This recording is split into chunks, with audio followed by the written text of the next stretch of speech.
4 organisations.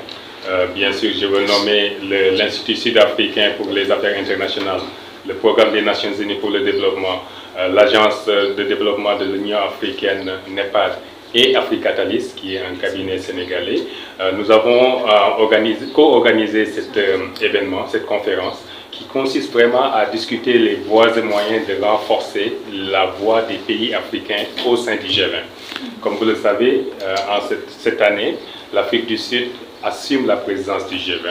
Et donc, dans ce sens, l'Afrique du Sud est en train vraiment de faire un travail remarquable pour pouvoir s'assurer que les priorités des pays africains sont vraiment en fait débattues dans le cadre du G20. Et nous avons l'honneur d'avoir vraiment le think tank, le centre de réflexion SAIA, dont la présidente est à mes côtés, qui dirige vraiment le forum des centres de réflexion du G20 et qui vraiment, comme elle l'a dit tout à l'heure, contribue vraiment à ce travail.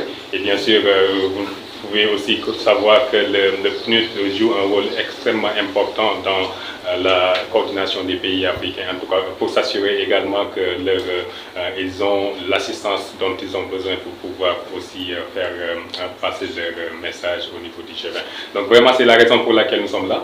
L'objectif de la conférence est vraiment de s'assurer que les parties prenantes qui sont invités, que ce soit les think tanks, les centres de réflexion, que ce soit les représentants des gouvernements, que ce soit également les médias, mais aussi les organisations régionales et multilatérales, que ces parties prenantes vraiment sont informées sur la présidence sud-africaine pour qu'elles comprennent ce que l'Afrique du Sud non seulement est en train de faire, mais aussi qu'elles comprennent en fait comment le G20 fonctionne, quels sont les mécanismes en fait de fonctionnement, les groupes de travail, les task forces du G20 et comment les pays africains qui sont bien sûr au-delà de l'Afrique du Sud aussi représentés par l'Union africaine au sein du G20, comment ces pays peuvent vraiment faire s'assurer que in terms of the partnerships that we've brought together for this event, it is an African regional body, the AU Development Agency, NEPAD, which is also very much involved in the G20 under the AU Commission umbrella.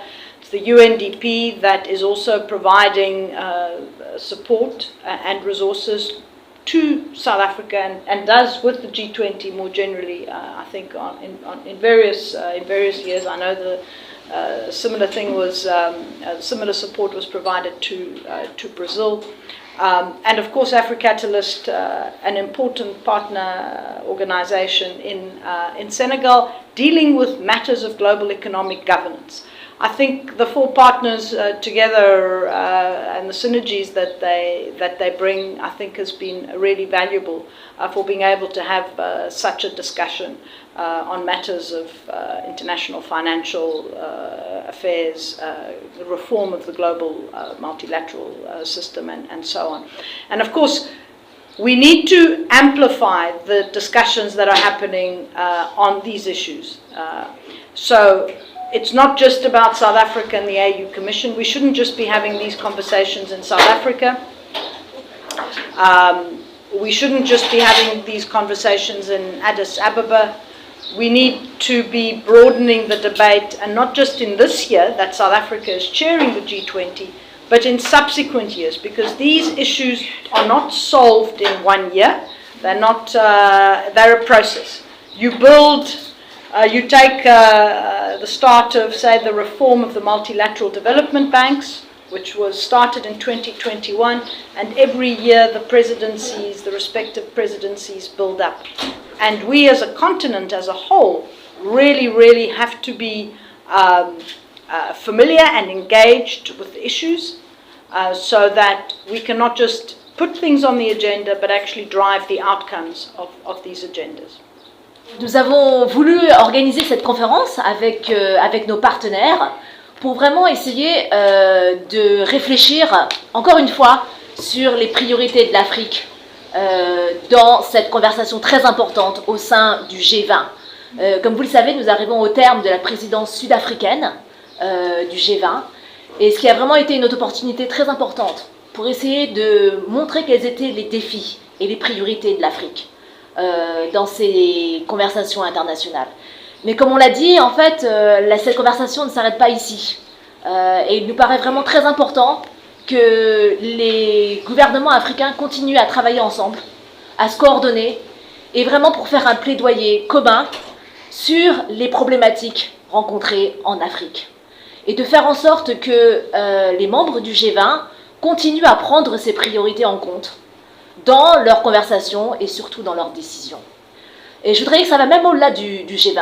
On a eu récemment à Séville la conférence internationale sur le financement pour le développement, mais on a aussi bien les prochaines semaines la COP30 qui va commencer à Belém. Et dans toutes ces conversations globales, il nous paraît vraiment essentiel que les priorités des pays africains soient discutées.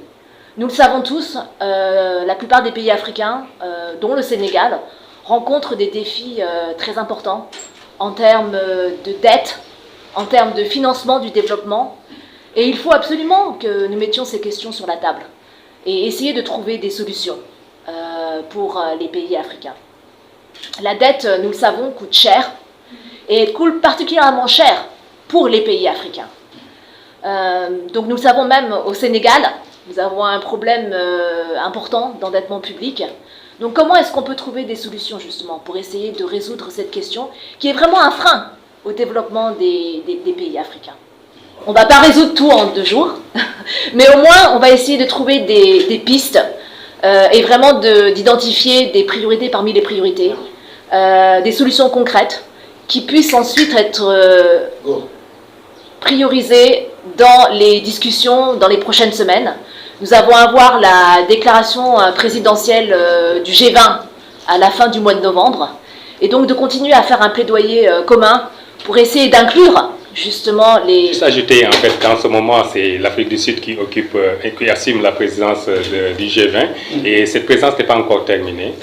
Comme vous le savez, ce mois même il y aura un sommet des chefs d'État, membres du G20 qui va se tenir en Afrique du Sud sous la présidence sud-africaine. Et donc ce serait vraiment l'occasion pour le gouvernement sud-africain de venir et mettre sur la table en fait les propositions de recommandations à l'endroit du G20.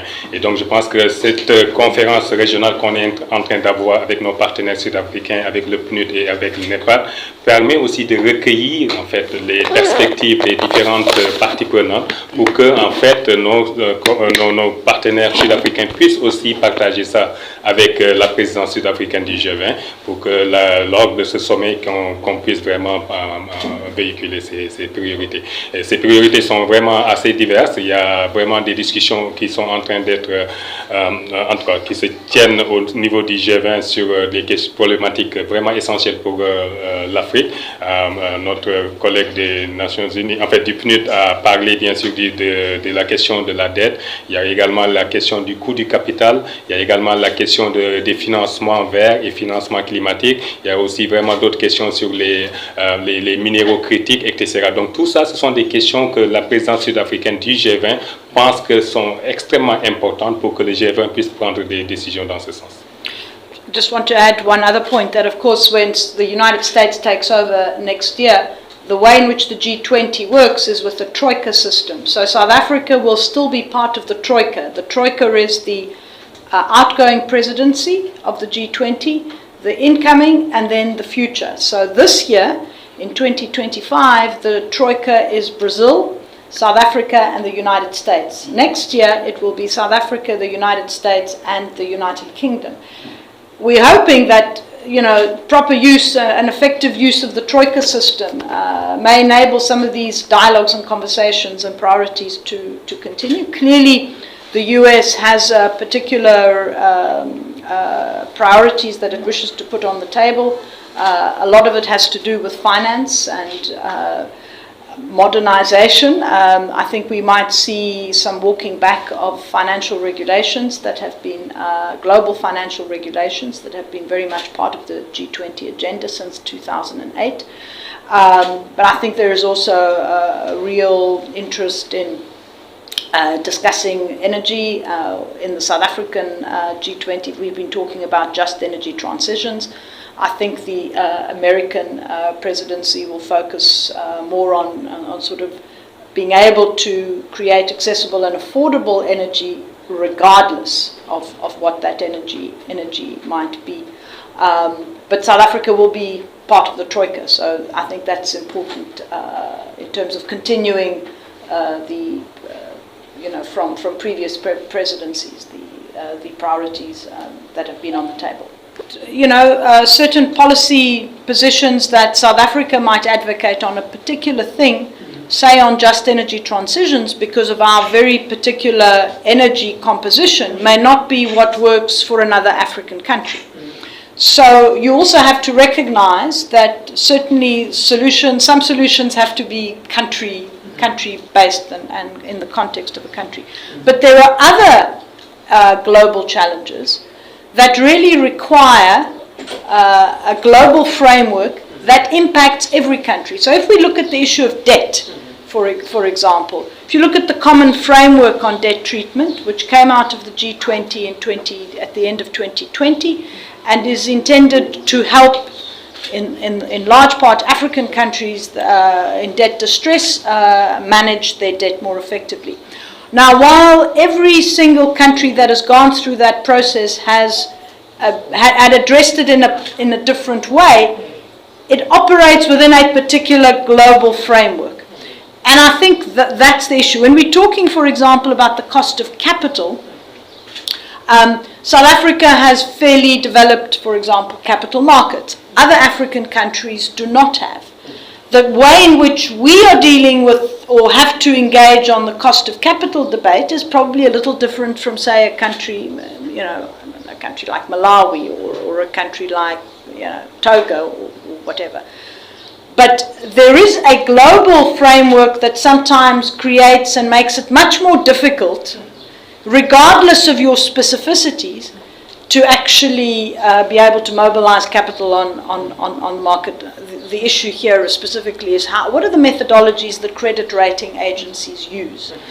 To what extent are we as African countries engaging effectively with these credit rating agencies to give them the information that they require? Or do we allow them to use information that is, say, developed outside of statistics that are outside of those countries, that mean that they are projections, they're not actually reflecting the situation on the ground. So and the G20 is, I think, a useful platform for building and driving some global frameworks that help everybody, but recognize that each country may have to approach it in its specific context. Je vais juste ajouter quelque chose sur ça. En fait, comme vous le savez, en fait, chaque présidence du G20 vient avec les priorités en fait qu'elle pense est pertinente. Pour l'Afrique du Sud, vraiment, le pays a fait en sorte quand même de placer en fait au cœur de l'agenda du G20 toutes ces questions qui sont importantes pour l'Afrique. Et parmi ces questions, la question du coût du capital et des financements est extrêmement importante.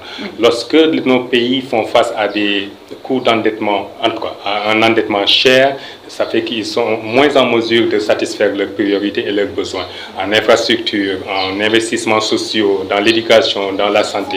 Donc en fait, il est extrêmement important de voir les voies et moyens de réduire en fait le coût du capital. Et donc c'est pour ça que l'Afrique du Sud a jugé utile vraiment de mettre ça au cœur de l'agenda du G20. Et je peux aussi en parler parce que j'ai eu aussi l'honneur d'avoir été parmi le panel que l'Afrique du Sud a nommé, le panel d'experts, et qui travaille sur ces questions là, et que en fait notre rapport sera soumis en même temps que d'autres rapports au niveau du G20. Donc c'est vraiment une problématique importante, et d'ailleurs ma collègue a parlé en fait de la question des agences de notation. C'est aussi une question extrêmement importante. Pourquoi? Parce que les agences de notation en fait un rôle extrêmement important lorsqu'il s'agit de faire venir les capitaux dans nos pays. Et donc si en fait en évaluant le risque, elles ne le font pas de manière objective, il y a des risques en fait que ça se traduise par un endettement ou bien des coûts d'endettement plus chers.